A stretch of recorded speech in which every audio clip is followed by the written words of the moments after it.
Thank you for inviting me to this interview. My name is Joselyn Bigirwa. I work with the IGAD Land Governance Program and as the gender and land expert. The IGAD Land Governance Program has been operational since 2016, but it was the establishment of the program of the unit was endorsed by the steering committee in 2019, and from that point the program got engaged in developing and designing programs for implementation in the different IGAD member states. As part of this, as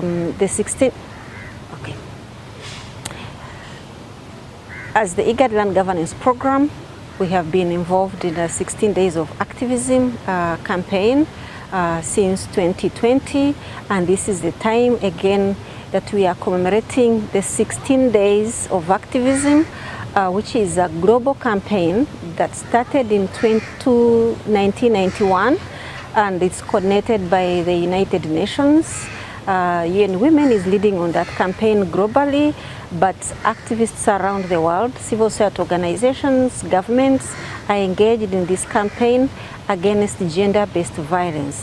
The 16 days of activism campaign runs from the 25th of November to the 10th of December, and the 25th of November being the International Day for the Elimination of Gender-Based Violence, and the 10th of December being the International Human Rights Day.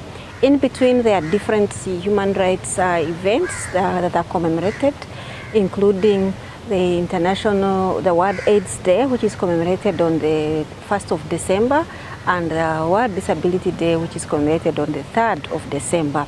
So as the IGAD Land Governance Program, we have been very keen and intervening on issues of addressing women's land rights, because women's land rights are human rights as stipulated in the different human rights instruments, the Universal Declaration of Human Rights, the International Convention on Economic and Social Cultural Rights, but also the different global framework. The Beijing Platform of Action is very clear on the human rights, the land rights for women. Also, the International Convention on Civil and Political Rights is another key instrument that provides strong foundation for working on women's land rights. At the global level, so we have the Sustainable Development Goals, and a number of goals are focusing on addressing gender equality. Goal 5 is specifically around promoting gender equality or reducing gender inequalities, and land discrimination is one of the gender inequalities that we think about. So it's important for us as Land Governance Program to be part of this campaign because we are advocating and pushing that different IGAD member states work around addressing the land inequalities that exist, where women and other marginalized groups are heavily affected. They're the most affected by land inequalities, by land-related challenges. So as the Land Governance Program, in terms of our intervention, we have been running 2 big programs aimed at improving land governance in the IGAD region, one funded by the Sweden government, and that has been aimed at building knowledge around land in the IGAD region, but also around gender. So we have produced a number of materials, including the Gender Responsive Alternative Dispute Resolution Mechanism Toolkit, the Gender Handbook for Land Administrators. We have produced the Gender and Land Training of Trainers Manual. We have produced the Gender Responsive Prototype for designing the national land policies. So all those materials, gender-related materials that will support member states in intervening or designing programs and policies that respond to issues of gender inequalities on land in their respective member states. We have also built more knowledge through video documentaries. We have a video documentary that really exposes the gender inequalities on land in the IGAD region, and the cases there are so compelling that Sometimes people do not believe that the gender inequalities, but listening to the voices of women affected by land-related conflicts, land-related marginalization and discrimination, you get to understand that member states need to take action.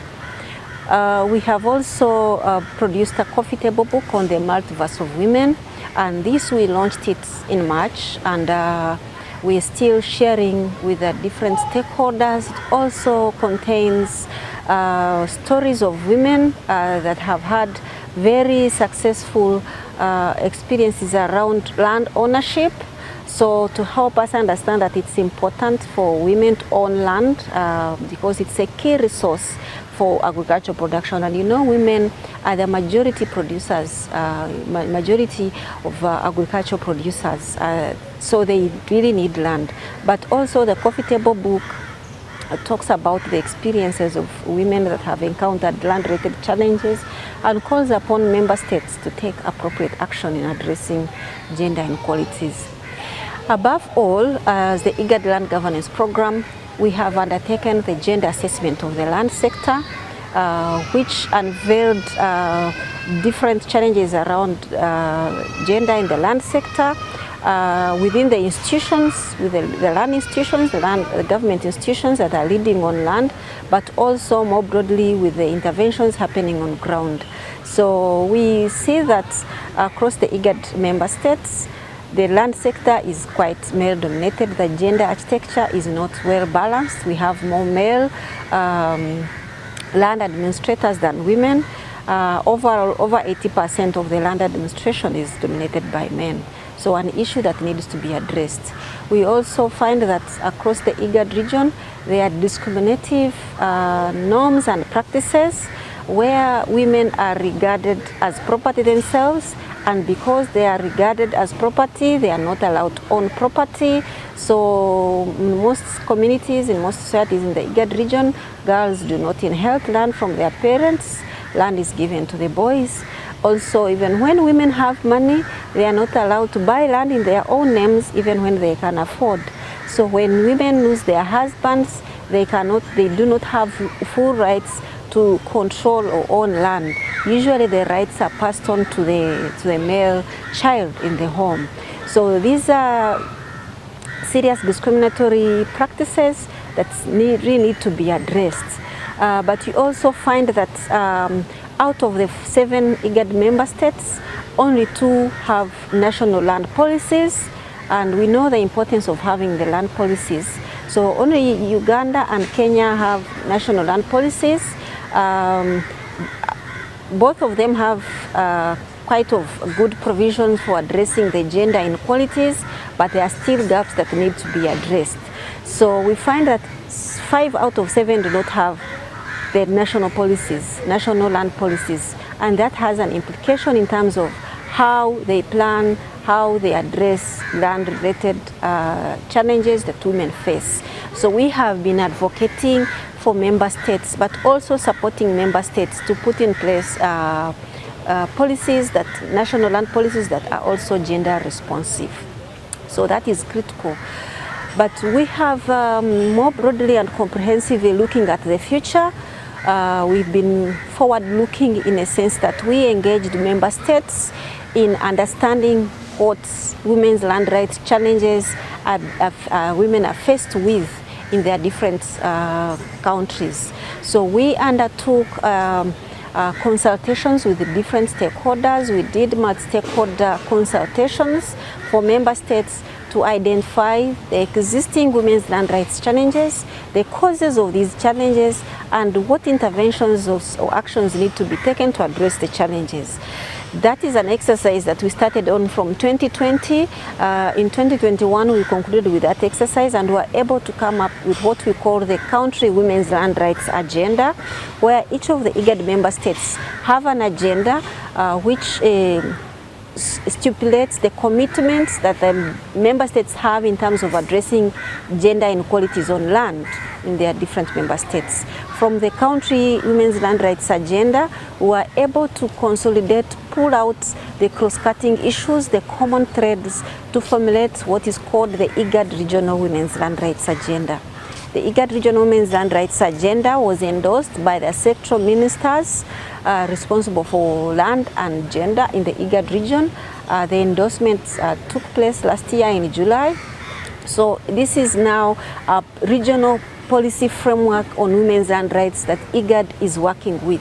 Member states have committed to it to implement, to ensure that the commitments in the women's land rights agenda are implemented.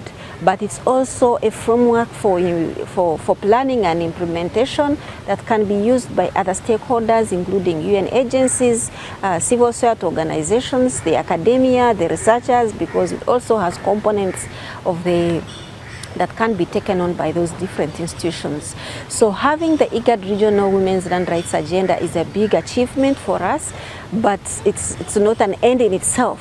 So as a program, we are working around developing programs to implement the Women's Land Rights Agenda, but also supporting member states to undertake initiatives that are aimed at addressing the challenges identified in their different countries.